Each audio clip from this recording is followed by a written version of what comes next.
माझा हा वाडा आहे. आमच्या वडिलांनी हा वाडा साधारणतः 130 वर्ष जुना वाडा आहे. मी फक्त या वाड्याला सांभाळतोय, दुसरं काहीच करत नाही आहे. आणि तो जसाच तसा आहे. फक्त त्याचं अलीकडे आम्ही रिस्टोरेशन केलेलं आहे. आणि रिस्टोरेशन ही प्रॉपरच्या जुन्या काळात जसं केलं जायचं, अगदी त्याच पद्धतीने रिस्टोरेशन केलं आहे. मग अगदी चुन्यामध्ये चुना, विटा वगैरे असं ते जो घाणीचा चुना असायचा त्याच्यातच हे रिस्टोरेशन केलं. आणि प्रॉपर रंग वगैरे ज्या जुन्या काळात वाड्या आर्किटेक्टच्या ज्या काही थिअरी फिक्स आहेत, तर त्याप्रमाणेच त्याचा रंग पण दिलेला आहे.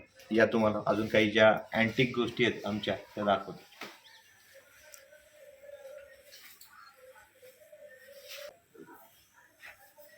हा पडदा आहे, साधारणतः बांबूंच्या काड्याने तयार केला तो पडदा.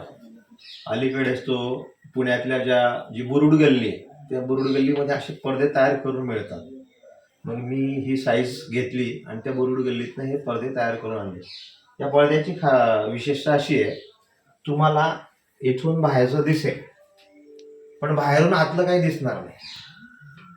आणि त्याच्यातनं हवा पण उन्हाळ्यात येत राहील, थंड हवा, आणि ऊन पण नाही येणार, असं आपण त्या पडद्याचा वापर करू शकतो. आणि साधारणतः वरती करायचं असेल तर अशा दोरीने तो वरती करता येतो आणि ते बांधून द्यायचं.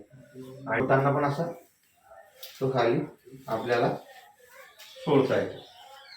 असा पडदा तो आता नवीन तयार केलेला पडदा.